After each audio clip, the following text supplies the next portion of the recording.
Good morning, everyone. I am Muammar Gibranes Abad from Group 6. And for today's topic, we will gonna know what is behavioral modeling, experimental program, team training, and action learning. Behavioral modeling attempts to explain why an individual makes a decision, and the model is used to help predict future behavior.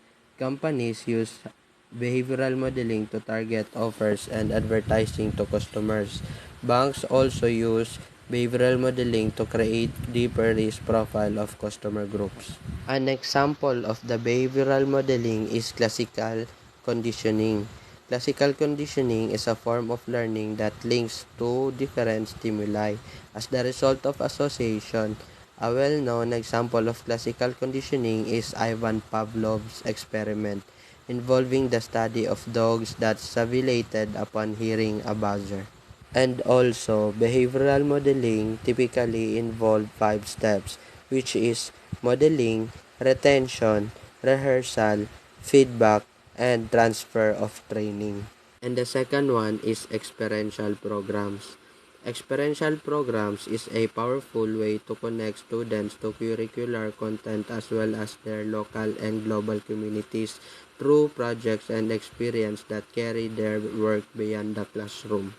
Experiential programs aims for promoting professional skills and knowledge through hands-on experience, building confidence and ability to work in project mode and acquire enterprises management capabilities. Some examples of experiential programs in a classroom setting are field trips, visiting museums, or cultural institutions. Another example would be through hands-on activities like cooking with students or making art together. And the third one is team training. Team training can be defined as a training in which teams are used to increase individual procedural knowledge and proficiency in a doing job or task work.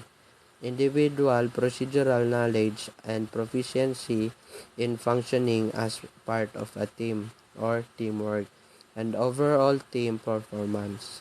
Training a team improves collaboration. Having employees go through the experience together, discuss topics with each other, and learn cognitive frameworks for evaluating and applying techniques and theories to their project will expand their ability to work well together. And we have 9 benefits of team training: increase employee performance, stronger workforce, alignment with organizational goals, boost motivation and engagement, expand knowledge sharing, foster innovation in the workplace, improves company processes, create a stronger brand. And lastly, action learning. Action learning is a process that involves a small group working on a real problems, taking action and learning as individuals, as a team, and as an organization.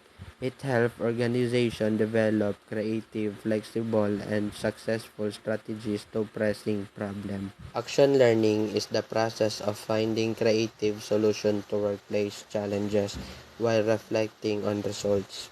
Often used when tackling difficult problems in a teamwork setting.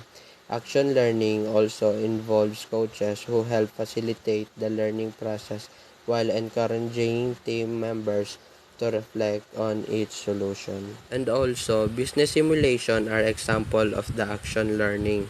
The participants take on the management role of a business, learn to make management decision in a gamified way under time pressure. Action learning is an experiential learning method in which participants learn by doing and reflecting on what they have done. These are several varieties of action learning. In most varieties, the participants work on real tasks in small teams or learning sets.